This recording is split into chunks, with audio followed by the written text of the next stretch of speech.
اگر کسی مسلمان کے گھر میں اللہ کی رحمتیں، سکون اور خوشحالی ہو تو وہ دنیا کے بڑے سے بڑے محلوں سے بہتر ہے، لیکن اگر بے برکتی آ جائے تو عالی شان محلات بھی ویران ہو جاتے ہیں۔ آپ کی گفتگو، آپ کا رہن سہن اپنی اولاد کے ساتھ، اپنی زوجہ کے ساتھ، اپنے والدین کے ساتھ، جن کے ساتھ آپ اس گھر کے اندر رہ رہے ہیں، اس کے اندر جو گفتگو ہو رہی ہے، اس کے اندر جو ایکٹیویٹیز جاری ہیں، وہ ذکر کے گرد گھوم رہی ہوں، یعنی وہ تمام اعمال اللہ کی یاد میں کیے جا رہے ہوں، تو خوشحالی کے کچھ راز ہوں گے، گھر کے حال کو بہتر کرنے کے راز ہوں گے۔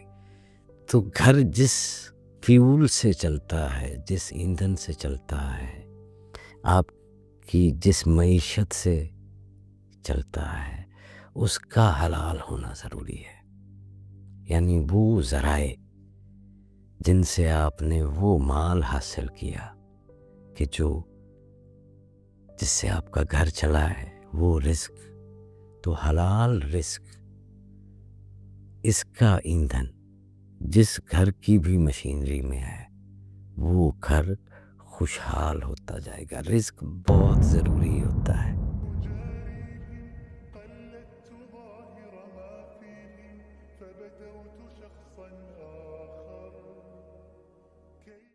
صاحب انسان کی ترقی کے پیچھے انسان کی ایک بڑی شدید خواہش کا عمل دخل رہا ہے، اور وہ ہے خوشحال ہونے کی خواہش۔ آج کے دور میں بھی ہمارے سیاستدان کبھی ہمیں خوشحال پاکستان کا کہتے ہیں، کبھی جو ہے وہ خوشحال گاؤں کا، کبھی خوشحال کسان کا۔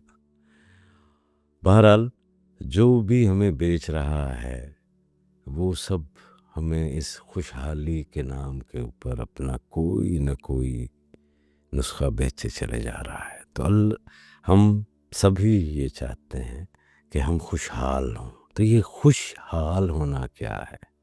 نام سے ہی ظاہر ہے کہ اپنے حال کے اوپر خوش ہونے والا۔ تو خوشحال وہ ہوتا ہے جو اپنے حال پر خوش ہو، اور جو نہ خوش ہو وہ خوشحال نہیں ہوتا۔ یعنی حالت سے جڑی ہے خوشی۔ تو حالت کیا چیز خراب کرتی ہے؟ واسع صاحب نے فرمایا تھا کہ حالت کا براہ راست تعلق حال کا خیال سے ہوتا ہے۔ اگر خیال خراب ہو جائے تو حال بھی خراب ہو جاتا ہے۔ تو ہماری حالت ہمارا حال ہمارے خیال کے ساتھ جڑا ہے۔ تو گھر کیسے خوشحال ہوں؟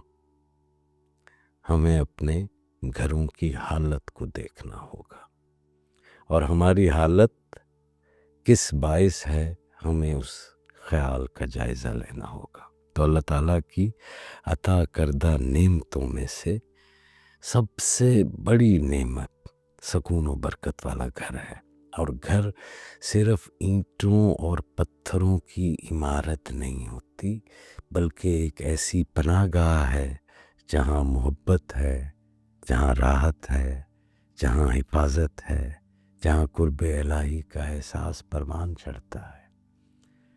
اگر کسی مسلمان کے گھر میں اللہ کی رحمتیں، سکون اور خوشحالی ہو تو وہ دنیا کے بڑے سے بڑے محلوں سے بہتر ہے، لیکن اگر بے برکتی آ جائے تو عالی شان محلات بھی ویران ہو جاتے ہیں۔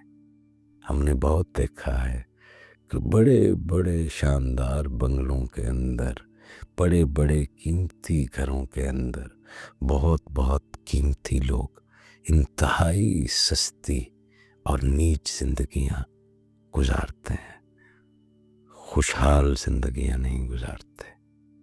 تو اللہ کریم نے فرمایا نا کہ اگر بستیوں کے لوگ ایمان لے آتے اور تقوی اختیار کرتے، سورہ الاعراف میں، تو ہم ان پر آسمانوں اور زمینوں کی برکتوں کے دروازے کھول دیتے۔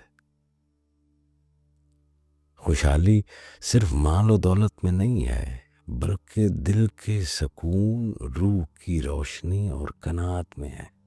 اگر مال و دولت میں ہی خوشحالی ہوتی، حال ہمارا خوش رہتا، تو یقین مانیے کہ یہ جتنے بھی رئیس ہیں، یہ جتنے بھی پیسے والے لوگ ہیں، یہ تو سارے خوشحال ہوتے ہی ہوتے۔ حضرت علی کرم اللہ وجہہ کا قول مبارک ہے کہ جس گھر میں اللہ کی یاد ہوتی ہے، وہاں فقر بھی آ جائے تو وہ بادشاہوں سے زیادہ خوشحال ہو جاتے ہیں۔ تو خوشحالی کے کچھ راز ہوں گے، گھر کے حال کو بہتر کرنے کے راز ہوں گے۔ تو گھر جس فیول سے چلتا ہے، جس ایندھن سے چلتا ہے، آپ کی جس معیشت سے چلتا ہے، اس کا حلال ہونا ضروری ہے۔ یعنی وہ ذرائع جن سے آپ نے وہ مال حاصل کیا کہ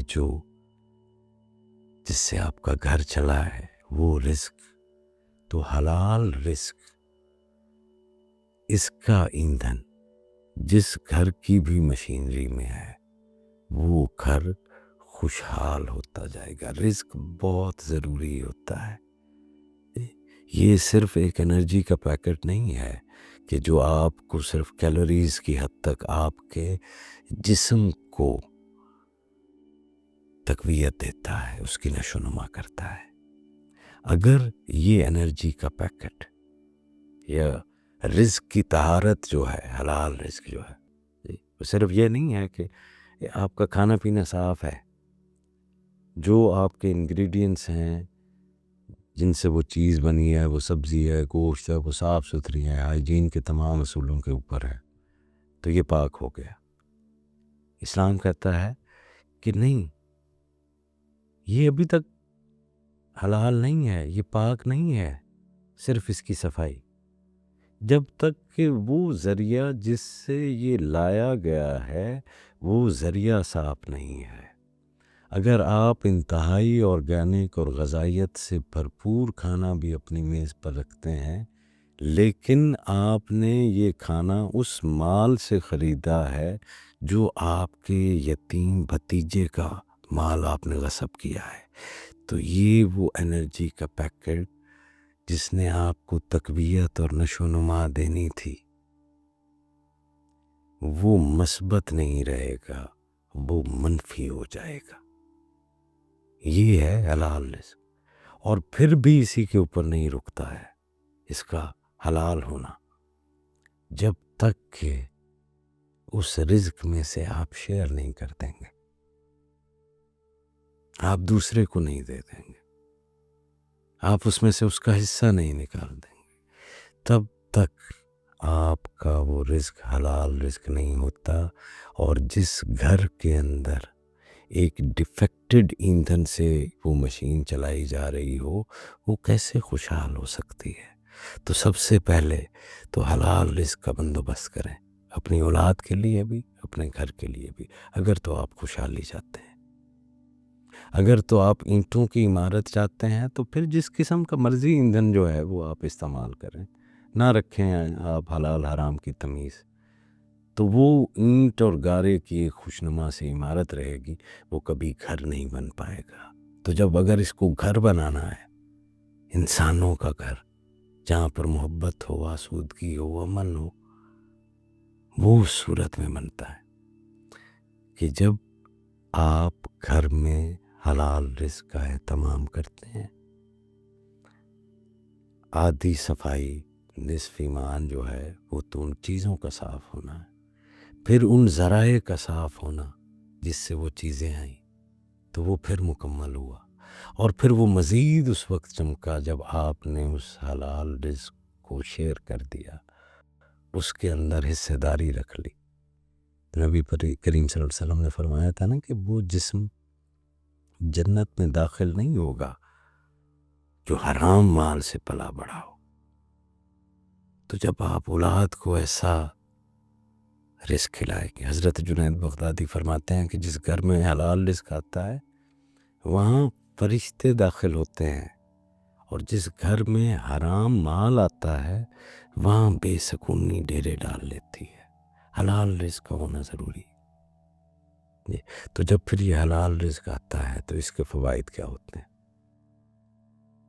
اس کا فائدہ سب سے پہلے تو آپ کے دل کو جو ہے وہ ہو جاتا ہے، آپ کا دل شکر کی اور ذکر کی اور صبر کی کیفیت میں چلا جاتا ہے۔ آپ مصائب پر صبر کرنے لگتے ہیں، آپ اپنی زندگی کے ہر سانس میں اس کا ذکر کرنے لگتے ہیں، اس کی ہر نعمت پر اس کا شکر کرنے لگتے ہیں۔ تو رسول کریم نے فرمایا تھا نا کہ اپنے گھروں کو قبرستان نہ بناؤ، وہاں قرآن کریم پڑھا کرو، کیونکہ جس گھر میں قرآن کریم پڑھا جاتا ہے وہاں شیطان نہیں آتا۔ تو یہ خوشحالی کا دروازہ ہوتا ہے جب آپ کے گھر میں قرآن کریم کی تلاوت روزانہ ہوتی ہو۔ یقین مانیں یہ نشانی ہے کہ وہ گھر خوشحال ہے۔ تو مولانا روم نے کہا تھا کہ اگر تم چاہتے ہو کہ تمہارا گھر جنت کا ایک ٹکڑا بن جائے تو اسے اللہ کے ذکر سے آباد کرو۔ آپ کی گفتگو، آپ کا رہن سہن اپنی اولاد کے ساتھ، اپنی زوجہ کے ساتھ، اپنے والدین کے ساتھ، جن کے ساتھ آپ اس گھر کے اندر رہ رہے ہیں، اس کے اندر جو گفتگو ہو رہی ہے، اس کے اندر جو ایکٹیویٹیز جاری ہیں وہ ذکر کے گرد گھوم رہی ہوں، یعنی وہ تمام اعمال اللہ کی یاد میں کیے جا رہے ہوں۔ وہ خوشحال گھر ہوتے ہیں جہاں پر والدین کی خدمت کی جاتی ہے، وہ خوشحال گھر ہوتے ہیں جہاں چھوٹوں کے ساتھ شفقت کی جاتی ہے۔ تو یہ بزرگ بڑی نعمت ہوتے ہیں، جن گھروں کو یہ نعمت دستیاب ہے وہ گھر خوش نصیب ہے۔ تو بزرگوں کی دعائیں کسی بھی گھر کے لیے سب سے بڑی نعمت ہوتی ہیں، ان کے وجود برکت کا باعث ہوتے ہیں۔ گو کہ ان کے وجود، ان کے اعضاء میں اب وہ قوت نہیں رہی کہ وہ دنیاوی طور پر اس گھر کے باسیوں کے لیے کچھ کر سکیں، لیکن وہ وجود بابرکت اتنا ہو چکا ہے کہ اس کی برکت سے دیگر جو لوگ کام کرنے والے ہیں ان کے کاموں میں برکت پڑ جاتی ہے۔ تو حضرت بسطامی فرماتے ہیں کہ جس نے اپنے ماں باپ کو خوش کر لیا اس کے گھر میں فرشتے خوشی کی خوشبو بکھیرتے ہیں۔ نبی پاک صلی اللہ علیہ وسلم نے فرمایا تھا کہ سب سے بہترین گھر وہ ہے جہاں محبت اور شفقت کا سایہ ہے۔ اگر میاں اور بیوی کے درمیان محبت نہیں اور اگر وہ اولاد کے ساتھ بھی شفیق نہیں تو کہاں سے خوشحالی ہوگی؟ خوشحال گھر وہی ہوتا ہے جہاں دلوں میں محبت ہوتی ہے، جہاں لبوں پر شکر ہوتا ہے۔ تو نبی پاک صلی اللہ علیہ وآلہ وسلم نے فرمایا تھا کہ صدقہ مصیبتوں کو ٹالتا ہے اور رزق میں اضافہ کرتا ہے۔ تو اگر آپ اپنے گھر میں خوشحالی چاہتے ہیں تو صدقہ دیتے رہا کریں، اپنی جان کا صدقہ، اپنے رزق کا صدقہ جو ہے وہ دیتے رہا کریں۔ داتا صاحب نے فرمایا تھا کہ جس گھر میں یتیم، مسکین اور ضرورت مند کا خیال رکھا جائے وہ گھر دنیا میں بھی جنت کا نمونہ بن جاتا ہے، تو ان کا خیال رکھا کریں۔ آقا کا فرمان ہے نماز گھر میں نور پیدا کرتی ہے۔ خوشحال گھر کا آپ نسخہ پوچھ رہے ہیں نا، تو اپنے گھروں میں نماز کا اہتمام کریں، نماز پڑھا کریں، نوافل اپنے گھر میں آ کے ادا کر لیا کریں۔ فرض نماز اگر آپ نے جو ہے وہ مسجد میں ادا کی ہے تو نماز گھر میں نور پیدا کرتی ہے، اور جس طرح آسمان میں آقا فرماتے ہیں ستارے روشنی دیتے ہیں، اسی طرح نماز جو ہے وہ گھر کو روشن کر دیتی ہے۔ اللہ تعالیٰ فرماتے ہیں کہ تم شکر کرو گے تو میں تمہیں اور زیادہ دوں گا۔ تو آپ دیکھیے تو صحیح کہ اللہ کریم نے آپ کو کیا دیا ہے۔ واصف صاحب نے کہا تھا نا کہ جس گھر میں ناشکری ہو وہاں بے برکتی کا بسیرا ہوتا ہے۔ تو اگر کوئی چاہتا ہے صاحب ہو کہ اس کے گھر میں خوشحالی اور برکت ہو تو اسے چاہیے کہ وہ اللہ کی رضا کو اپنے گھر میں لے آئے، حلال رزق کو اپنے گھر میں لے آئے، اللہ کی یاد کو اپنے گھر میں لے آئے۔ جہاں حلال رزق آتا ہے وہاں یقین مانے صبر بھی آتا ہے، محبت بھی آتی ہے، وہ لوگ بخیل بھی نہیں ہوتے، سخاوت کا چراغ بھی جلتا ہے ان گھروں میں. تو وہ گھر وہ صرف اینٹوں کی عمارت نہیں رہتے، اللہ کی رحمت کا مرکز بن جاتے ہیں. مولانا نے کہا تھا نا کہ اگر تم چاہتے ہو کہ تمہارا گھر جنت کا عکس بن جائے تو اس سے اللہ کے ذکر سے آباد کرو اور اس کو دوسروں کے لیے آسانی کا ذریعہ بناؤ. تو اللہ ہمیں اپنے گھروں کو نور، اپنے ذکر کے نور سے، اپنی نعمتوں کی برکت سے اور اپنی محبت سے بھرنے کی توفیق عطا فرمائے. حلال رزق، خوشحال گھر.